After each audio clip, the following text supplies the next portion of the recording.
Hey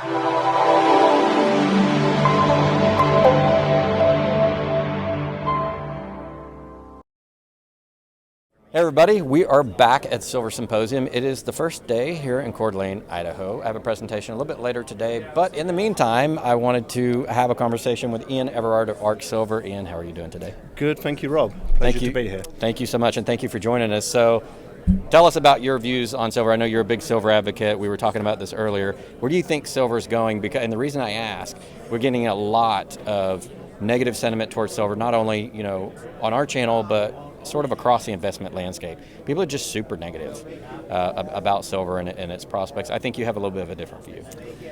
Yeah, I mean, I researched for about 4 years and started purchasing in 2017 personally.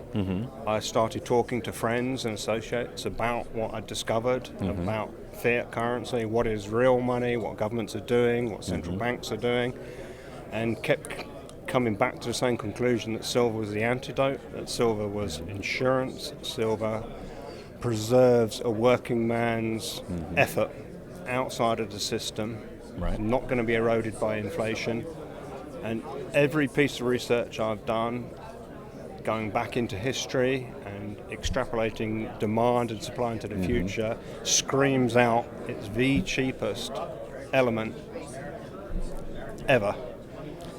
Yeah, and we were talking about an example, and we were talking about the EV market, and if we produced a certain amount of vehicles, what that would do for the silver market for the next 40-some years. Maybe you can explain your calculation. Sure. Back of an envelope calculation, it's been estimated that a typical Tesla uses 30 ounces, nearly 1 kilo of silver. Wow. It's anticipated we need to build 1 billion electric vehicles in the next 10 years.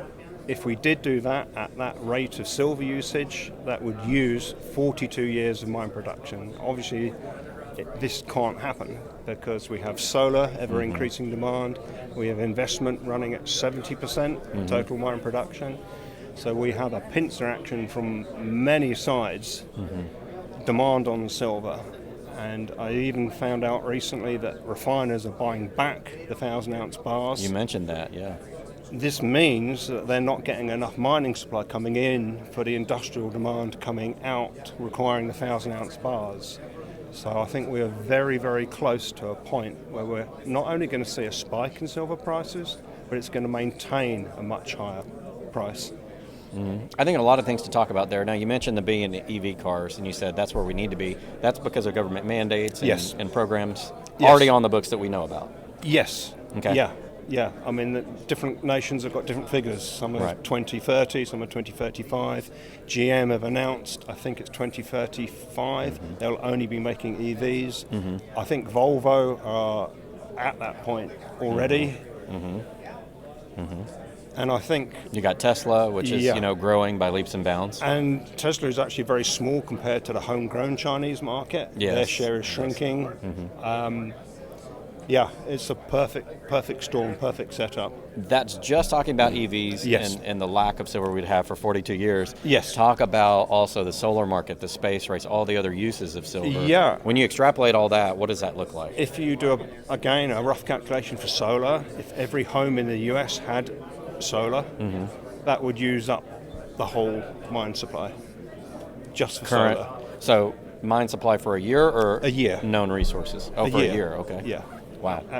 And that doesn't count commercial buildings. If you add commercial buildings, that doubles the demand for solar. Sure. And the companies have squeezed down to a minimum the amount of silver used in a solar panel. I don't think they're going to get much lower on that. That's a big topic I want to talk to you about. So in the last couple of years, they've, like you said, they squeezed out silver, done some other things. The solar panels may not be quite as efficient, I'm noticing on the market, at least the ones I can get, from the major manufacturers. But they've got it to where it's a minimum amount of silver. They can't do anymore. No. So because silver can't be substituted by any other single metal for all of its properties. So yes, you can reduce some silver in certain applications. You cannot replace it. You can't replace it with copper, with aluminum, because it doesn't have all of the same characteristics those metals don't as silver does. It doesn't have the conductivity, the reflectivity, and unique properties in reacting to light. Right. let alone all the medical uses, the biocides. Of course. We don't even fully understand how it works. We The just phones. know that it works. Yes. Yes. You can't live today without one of these, and these all have silver. So we have a fairly unique situation where the supply is inelastic and the demand is inelastic. Right. When silver 10x's, I'm making a bold statement here. Okay. When it 10x's and it will. and say there's $1 of silver in your iPhone now and it goes to $10, are Apple not going to make an iPhone because it costs another $10 to make a $600 phone? Oh, no. They'll keep making the phones, they'll keep making the laptops. All modern glazing has a coating of silver on the inner face, the outer pane of glass. At the end of life, it never gets recycled. No.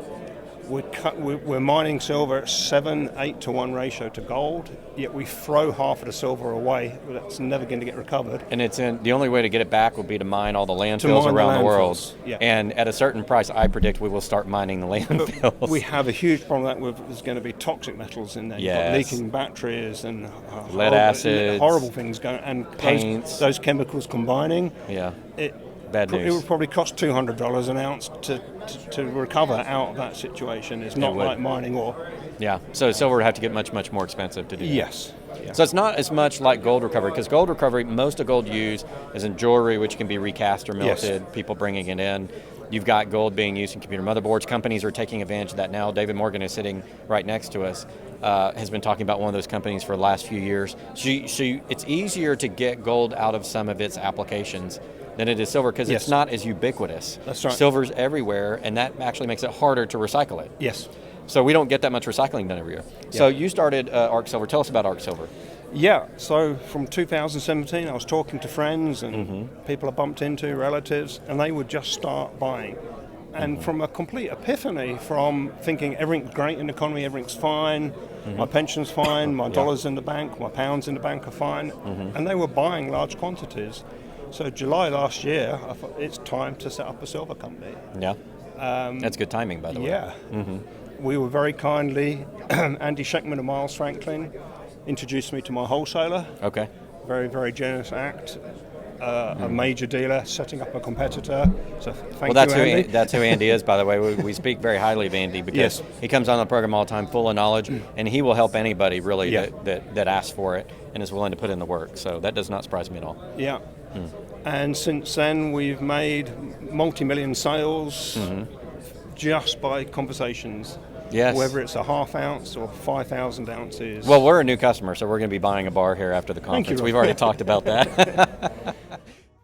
Hey guys, don't forget to hit that subscribe button and the bell for notifications, and go to goldsilverpost.com and sign up for the free newsletter so you can get your updates.